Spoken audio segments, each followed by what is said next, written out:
Alright class, today we are going to be going over trimming. How to trim a basic cylinder like this one. The first thing that you need to know about trimming, I'm going to explain the reason for putting a foot on a pot.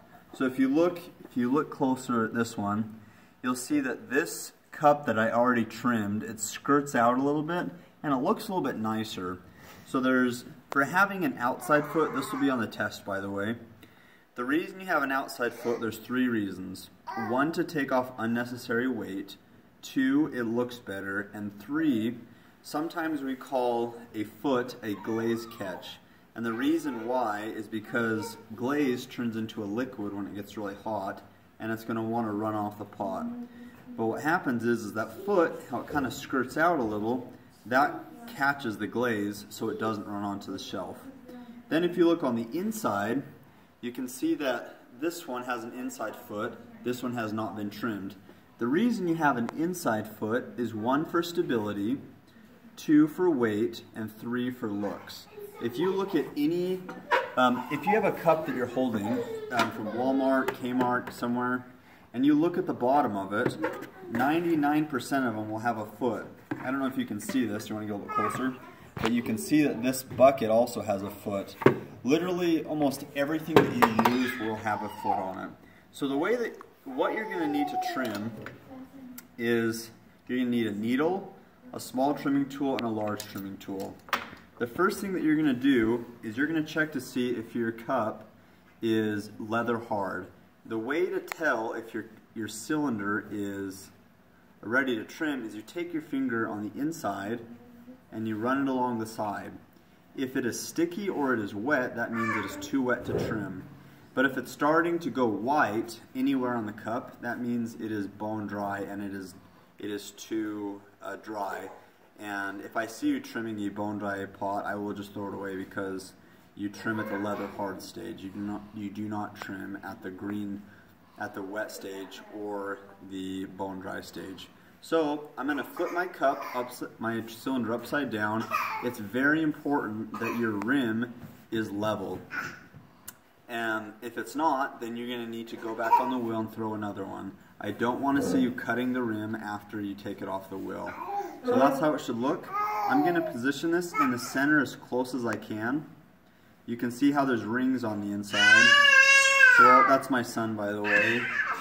He's just really cute over there, but anyways, I'm going to position this right in the center as close as I can.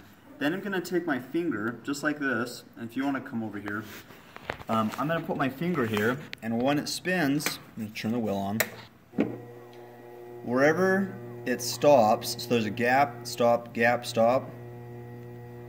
wherever my finger touches, I'm going to move it forward just a little bit. Now I'm going to try to center this 1 inch from the very top until it stops moving and it looks just like that. Now, what I'm going to do is I'm going to get a little bit of water, put it right around the base of it. Then I'm going to take 4 balls of clay. It doesn't matter if you use 5. But I'm going to take my hand, push lightly down on the top of it, and then take the clay and push down on the sides. Then I'll go on the exact opposite side, push down. What this is doing is the clay is sticking to the side, and if the pot was bone dry it wouldn't stick to the leather hard clay, and if it was too wet it would stick and you'd never get the clay off. So it's important you trim at the leather hard stage. But what it's doing is it's going to hold that pot in place, so when I trim it's not going to go anywhere. So the first thing that you're going to do when you trim is I take my small trimming tool, and all I do is I shave off the outside so it is completely flat. I want it to be completely vertical, straight up and down, so it doesn't move. And then I will also do that to the top. I'll take my needle, start in the center, hold it as level as I can, and any uneven clay I will scrape off, so when I'm done, this is what it'll look like. Then I will go over the edge. Now we are ready to begin. You always do your outside foot first, and then you do your inside foot. So what I'm going to do is I'm going to carve a little bit of this off, and then I'm going to go down, I'm going to make an outside foot. I'm going to keep going until I have a pretty good gap. I mean a pretty good foot there. And then what I'm going to do, and it doesn't matter if you use this side or this side. What are you doing, Kyra?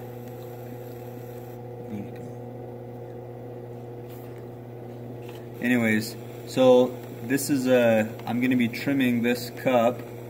Doesn't matter which side you use. And what I'm going to try to do is I'm going to try to taper this in so it looks nice. Now most of your cylinders are thicker at the bottom, and so you're going to trim more off from the bottom. When I'm completely done, I'm going to take the loop part and I'm going to put it right towards the edge of it.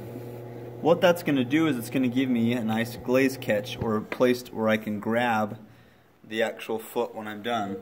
I'm going to take a large trimming tool now, and I'm just, because you have more surface area, I'm just going to go up to that point and then stop. And I do this at the edge just because it gives you a nice point. It looks nice. So I just put an outside foot. Now I'm done with the outside. Now I'm going to do the inside foot. The way to tell if your pot is too thick or too thin is you stick your finger right in the center of it and you tap next to it lightly. If you can feel a vibration, just like on a cup, it's really thin. If you don't feel any vibration, it means it's thick. Mine's right about in the center. So I start in the center and then I gently go over and I push down a little bit harder towards the outside, and then you stop about a quarter of an inch before you get to the outside rim.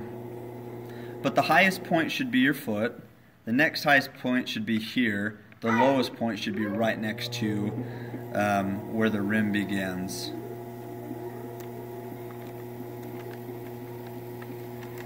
Okay, so this is my, once you are done trimming, and I like to go at a medium-high speed when I trim. I don't like to go really slow.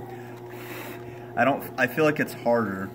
So now that I'm done trimming, what I'm going to do is I'm going to put my name on there. Now for every project, you are required to put your name on there.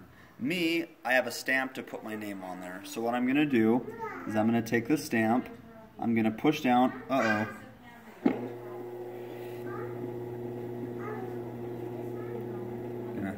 go down. Looks like I made a little indent there, but that's okay. I put my name on there, and then I'm going to put 18 for the year, and then if you were in Ceramics 1, if you were in Class 1, you just put 1 next to it. So date, class period, 1, and then my name. I'm going to fix this just a little bit. But that is the demonstration. Thank you for watching.